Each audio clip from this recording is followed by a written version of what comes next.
Yesterday, December 1st, marked 1 full year since the release of Red Dead Online Bounty Hunters, which featured the Bounty Hunter role expansion, new infamous bounty missions, and some new legendary bounties, plus some extra gear and equipment to buy. And that's left players with a lot of questions about this year's winter DLC update for Red Dead Online. So far, there is no official announcement of this yet, but in recent news, Rockstar may have actually hinted and teased what this update could be.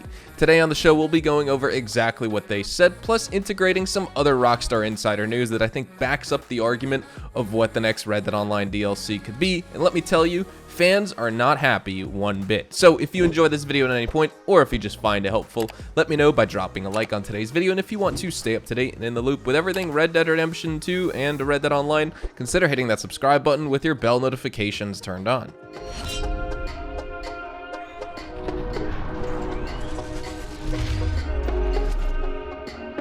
So first, let's talk about this potential Rockstar tease, hint, troll, whatever you want to call it, and then we'll move on to why this actually is a real possibility here. Enough so that I won't even be surprised if it happens.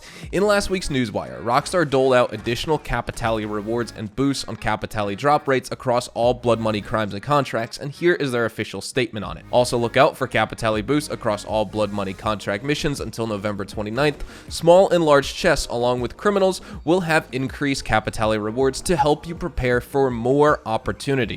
Now, initially, when reading this, there are two ways of basically registering it. I read it here as this is extra Capitale you can earn from blood money missions, so you can play the 3 existing opportunities more frequently, that being the Covington Emerald, the Ruby, and the Il Serrano Diamond. So I didn't really have anything to say on it at the time. The other way of reading this, which is actually how most of other people actually received it, was here is increased Capitale drop rates so you can save up more to prepare for more new opportunities coming in the next update. Now, this statement doesn't explicitly state those words in the slightest, but that's how a lot of fans took it.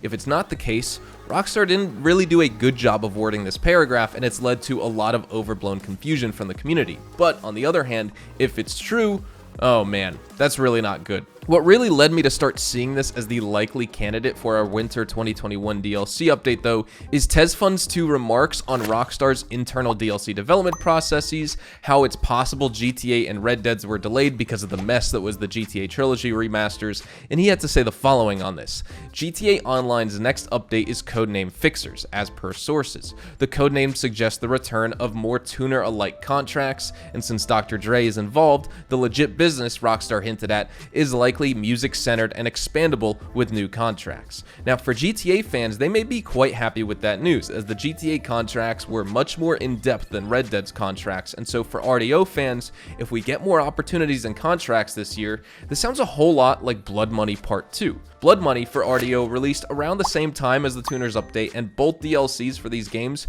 featured these 3-part contract type missions. So if GTA is getting even more of those, who's to say they aren't adopting the same strategy for Red Dead once again?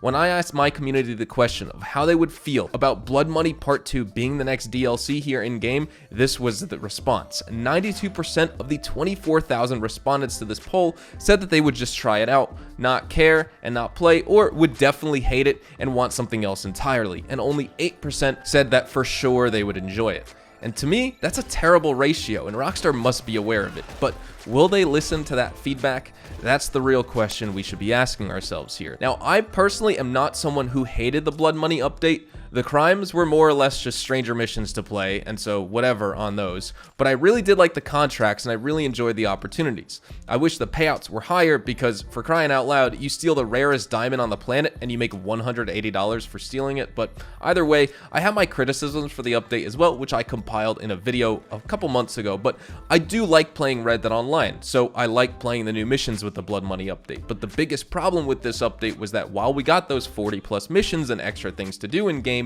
we didn't get anything to buy, which is hands down the worst part about the update.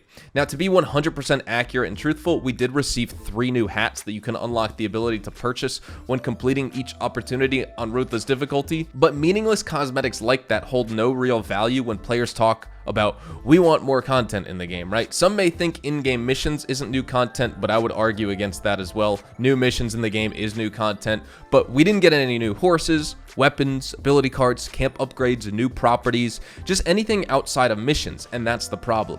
We got all these new missions to make all this new money, but Rockstar didn't add anything for us to spend all this new blood money on. So if we do end up getting a blood money part 2, Rockstar needs to make absolutely sure the focus this time is at least split evenly between more new missions and, again, new pieces of content to buy and enjoy. I remember making one video a couple months ago saying it felt very strange that blood money featured absolutely nothing new for players in terms of in-game purchases.